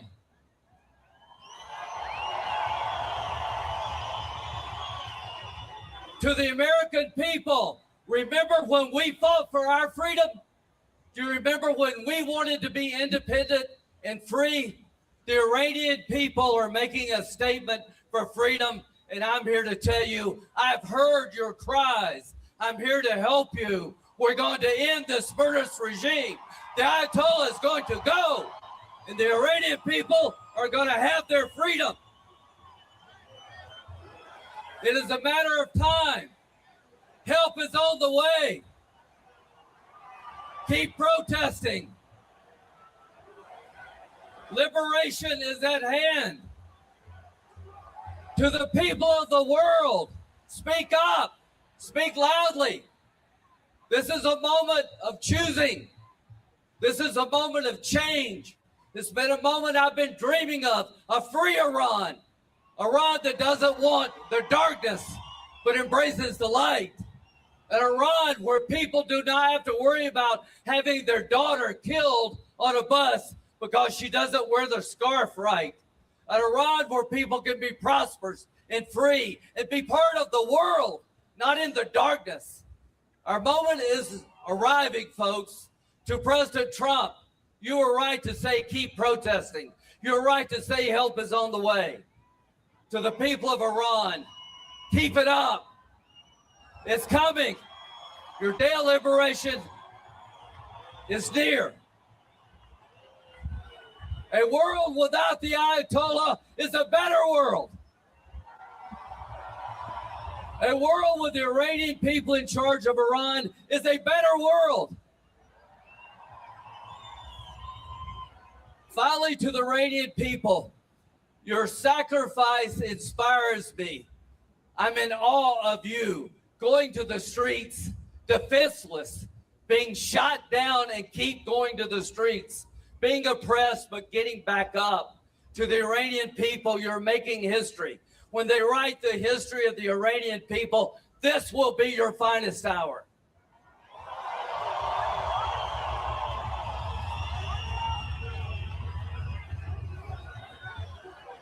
God bless Iran. Help is on the way.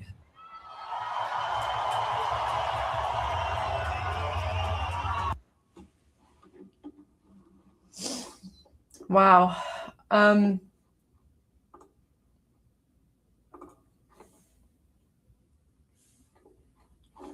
Makes it all the more poignant, right? So going back to this post from President Trump, okay? Nothing happens by coincidence, guys. Remember, there are thousands and thousands of photos of Senator Lindsey Graham, may he rest in peace, and yet President Trump yesterday chose to share this image on his Truth Social and say, Lindsey having fun just a few weeks ago.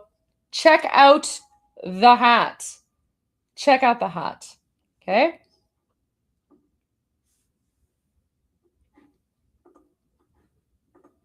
What does that mean? That means what I've been saying all along. It means what I've been saying all along, that the Islamic regime is not going to last. And there will never, guys, there will never be peace between the United States and the Islamic regime.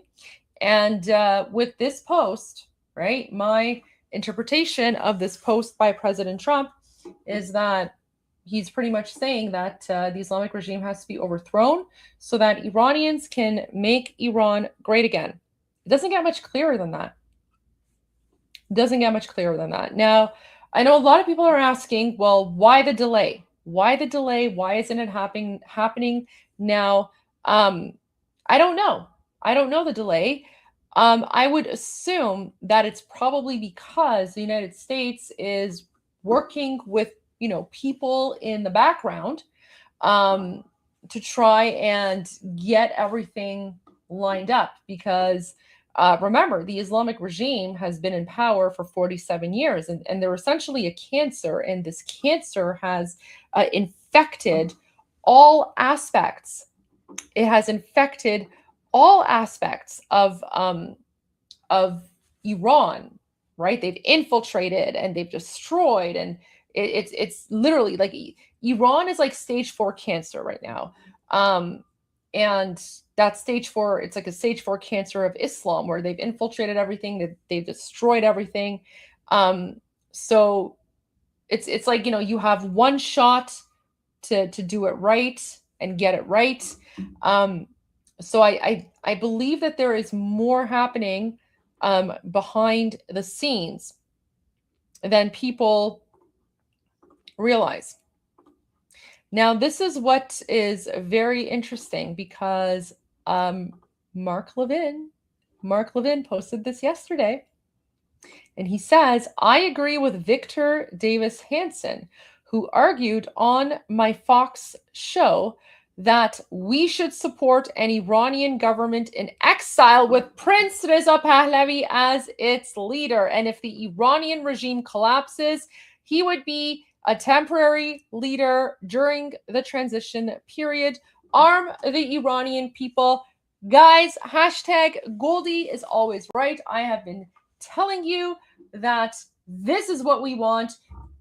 His Royal Highness comes in as a temporary leader, because we only trust His Royal Highness to transition Iran from an Islamic dictatorship to a functioning secular democratic society.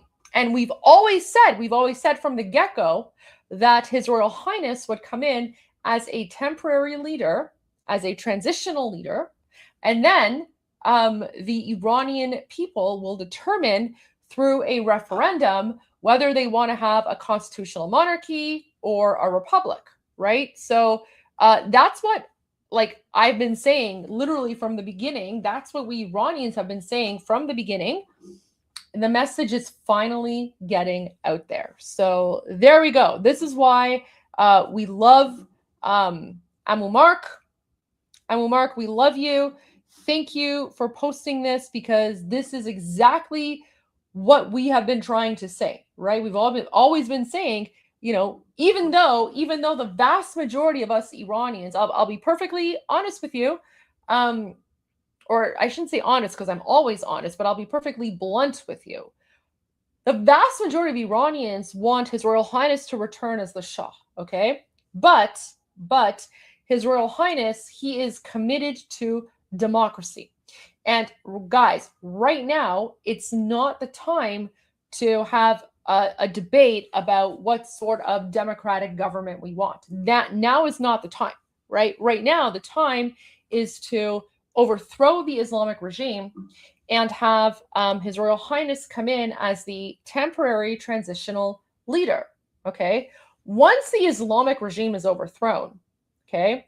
Once the Islamic regime is overthrown and His Royal Highness comes in with the transitional government to transition Iran from an Islamic dictatorship to a functioning secular democratic society, that's when the debate over whether we want a constitutional monarchy or a republic, that's when it can continue, right? And at that point, of course, that's going to be like an internal thing, and then there's going to be a national referendum.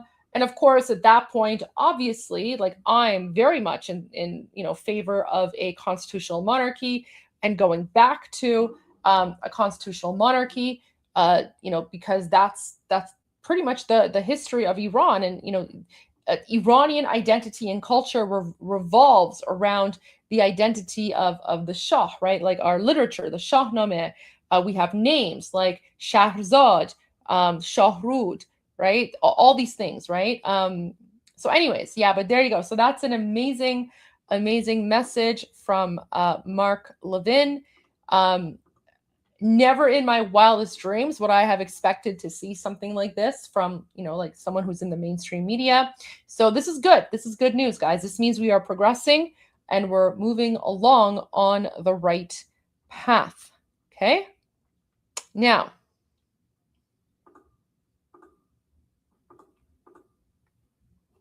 so let me get to some other topics as well here. Okay. You know what? The rest of the news that I have relates more to like the conflict between the Islamic regime and the United States, which I will be speaking about later tonight on the Goldie show. Guys, I will be doing the Goldie show in about maybe like an hour, like less than an hour or so. I just need to take a quick break. But there's one final post from His Royal Highness that I want to share with all of you guys. And then of course I will get to your questions and comments and super chats. And then afterwards, as promised, I will tell you where I am going tomorrow. So the very important post, and this came out a couple days ago on August 15th. So it says, in their latest piece for the Kiev Post, Saeed Qaseminejad, he's the top political advisor for His Royal Highness, and Navid Mohebi, he's another top Iran analyst, make the case for a deeper strategic partnership between Ukraine and Iran's democratic movement. They make the case for a deeper strategic partnership between Ukraine and Iran's democratic movement. President Zelensky has already met twice with Prince Reza Pahlavi, who in turn gave a speech earlier this year in Ukraine. Both leaders have a vital interest in seeing political change in Iran. Prince Reza Pahlavi represents an alternative strategic direction for the country. A free and democratic Iran would have no interest in arming Russia, threatening Ukraine's partners, or spending Iranian wealth on foreign wars. It could instead become a natural partner of Ukraine, Israel, the United States, and the Arab states of the Persian Gulf. Read their full argument in the Kiev Post. So there you go. This is just one of the last things I want to share with you guys. Anyways, I digress. Let me get to your questions and comments. We don't have too many. That's okay. But I will be back later tonight, less than an hour. Let's say 9:30 p.m. I'll be back at 9:30 p.m. Eastern, so about an hour and a half for the Goldie show, because I do want to watch Morad Vaisi. So Omid says there's a video of a lady who was attacked in Germany. Oh my gosh. Okay, I'll have to find that. I'll have to find that, Omid. Thank you for letting me know. That's terrible news. Push Up says, if you started your own party, would you be mad if Rose voted against it? No, I wouldn't. I mean, she's welcome to start her own political party, I guess, if she wants. I don't know, but there you go. Eli says, UAE government suspends all trade and financial transactions with Iran. The UAE supplied 31% of Iran's imports in 2024, worth roughly $21 billion.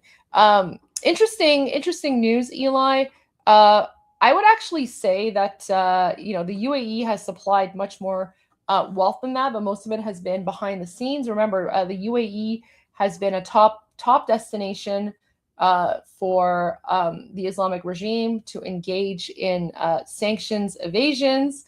And it was only just recently that the UAE has now finally, they're starting to sanction the Islamic regime. But the Islamic regime has been evading U.S. sanctions through the UAE for the last, 15, 20 years.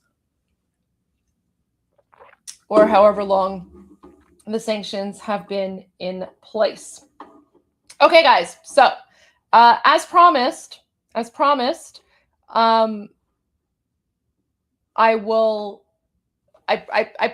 you guys that I would tell you where it is that I am traveling to tomorrow. So let's see if anyone can guess where it is that I'm traveling to tomorrow. I'll give you guys a hint.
Guys, I am going to wait, where's my wait, I'll be right back. Guys, I'll be right back. I need my flag.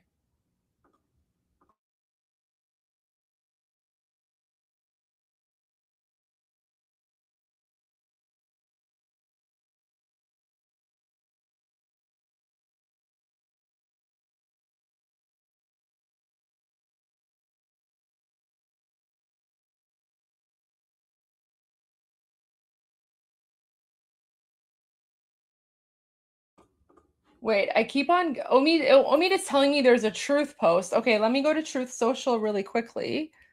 Is there a new truth post, Omid? Oh, whoa. Oh my gosh. Okay, guys. Wait, before I continue. Look at this, guys. Look at this. Omid, thank you so much. Okay, so President Trump just posted. No one has given the Islamic. Wait, where's my flag? Where did I put my flag? Oh my gosh, guys. I'm like so out of it right now. Wait, let me, I'll be right back. This is wild.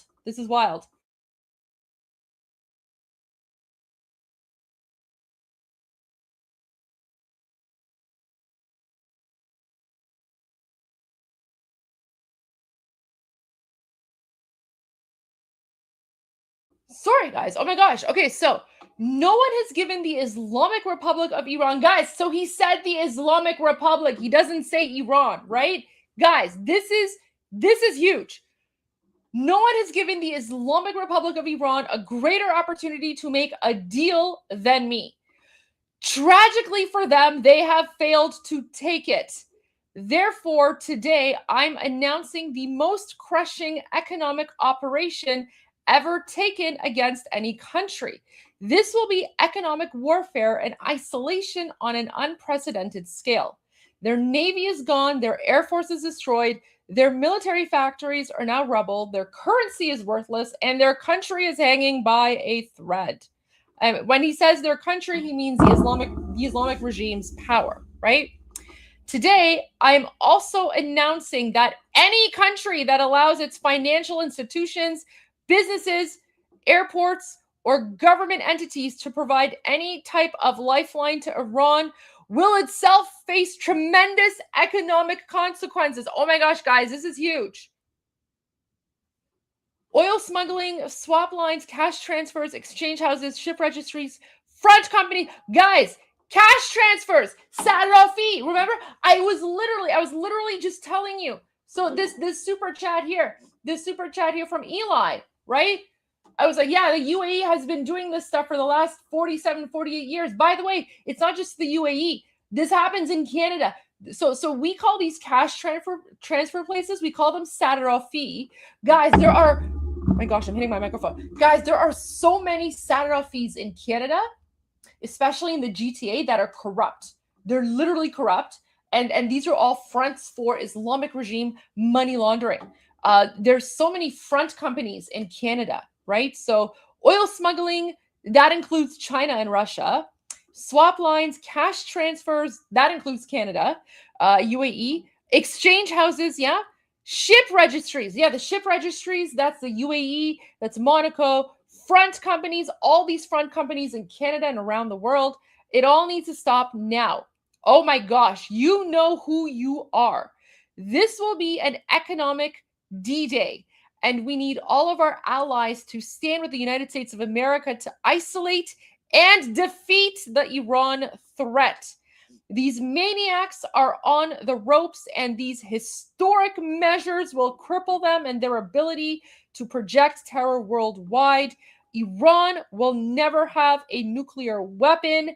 Thank you for your attention to this matter, President Donald J. Trump. Oh, wow, guys. Oh my gosh. Okay. Tonight's evening edition of the Goldie Show is going to be especially spicy because I cannot wait to dive into this. And remember, I actually did 3 interviews on Monday. 3 interviews on Monday, where I was speaking about how Scott Bessent was talking about how they're going to bring the most, the strictest economic sanctions against the Islamic regime in the history of the world, right? So, wow. Okay, there is a lot to unpack here. So I need to go and, on top of everything else that I'm doing, packing for my trip tomorrow. There you go. Never a dull moment in politics. So guys, this is a little sneak preview of what I will be speaking about later tonight. But I digress, guys. Let me go back to the country that I'm going to be traveling to tomorrow. And some of you guessed it, but I don't know. Let's see, guys. Let's see.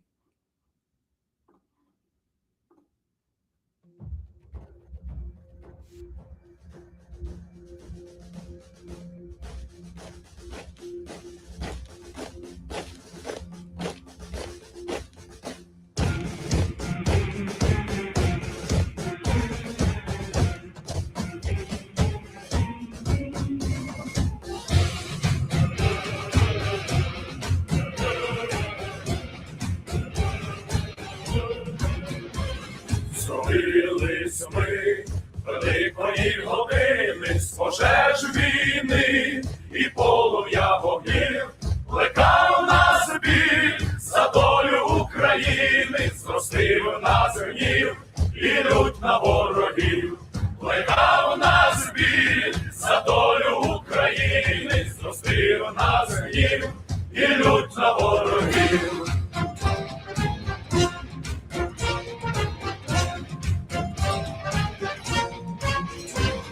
Ми йдемо в бій переможним ходом, тверді міцні, незламні мов граніт, бо плач не дав нікому ще свободи, хто борець, той здобуває світ, бо плач не дав нікому ще свободи, хто борець, той здобуває світ.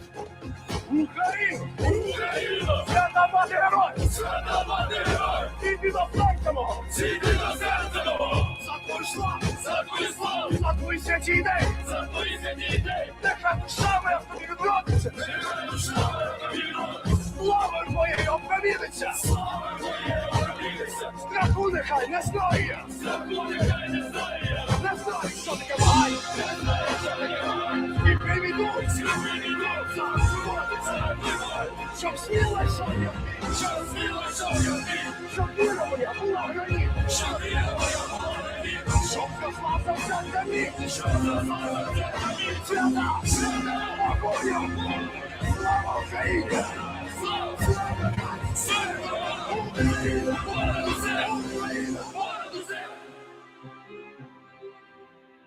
Велику суть для усіх єдину наш гордий клич народові несе, вітчизні путь, пригірний без зупину, нам Україна вище понад все. Вітчизні путь, пригірний без зупину, нам Україна вище понад все.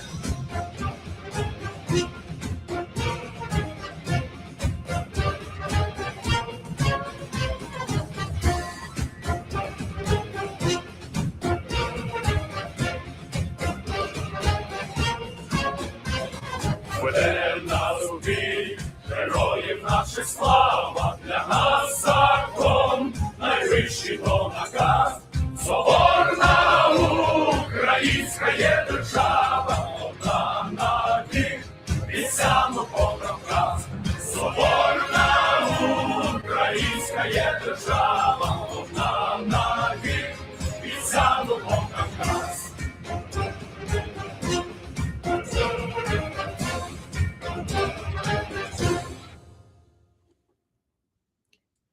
So yes, guys, I am going to Ukraine and I am super thrilled and I am super excited. And guys, I have been, I've always wanted to go, but I'm very, very thrilled.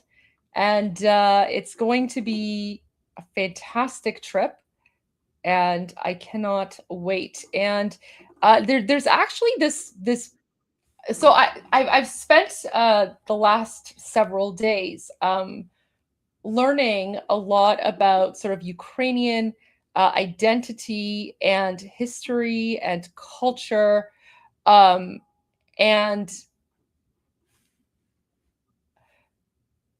I identify a lot with the Ukrainian struggle, and I'll explain why. So here's this video. Okay, and this is a traditional Ukrainian, it's a Ukrainian patriotic song, but this patriotic song was written 150 years ago or so. I think 150 or 180 years ago. Okay, so let me share this song because, Ukrainians have been fighting oppression for a very long time, the exact same way that we Iranians have been fighting Islamic oppression as well. So I'm just super, super excited. And yeah, guys, I will be safe. I will be safe. Don't worry.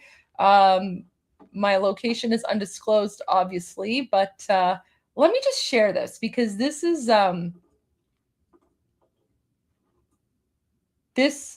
this gives you guys sort of like this really resonates, like this song and the lyrics of this song resonate a lot with me as an Iranian. So let me just share that.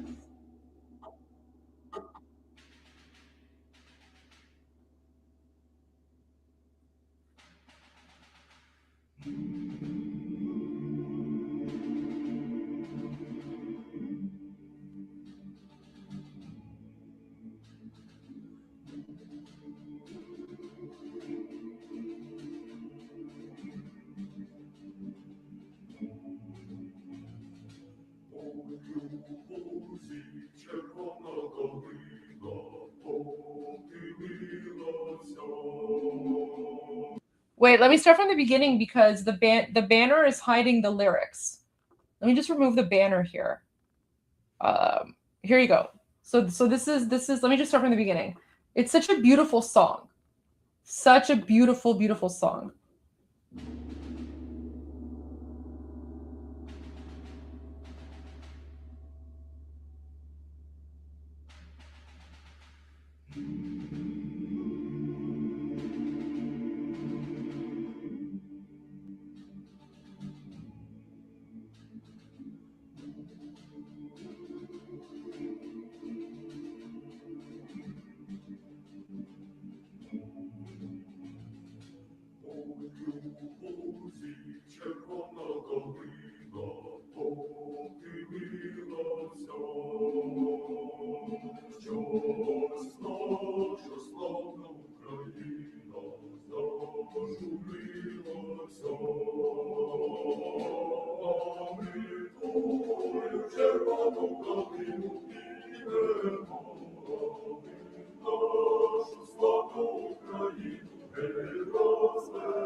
There you go, guys. So that's where I'm going tomorrow.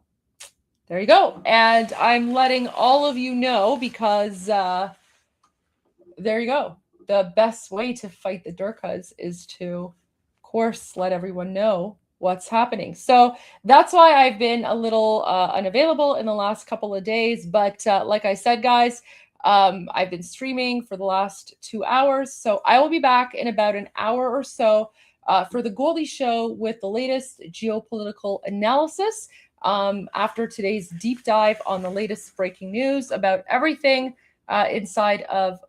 everything happening inside of occupied Iran. So I'll see all of you guys in about an hour or so, an hour and a half or so, because I need to get updated on the news as well. But as always, I'm Israel Chai. God bless America. Of course, Slava Ukraini. And Payanda Iran and Javid Shah. I will see all of you guys very soon. غرق انقلاب است.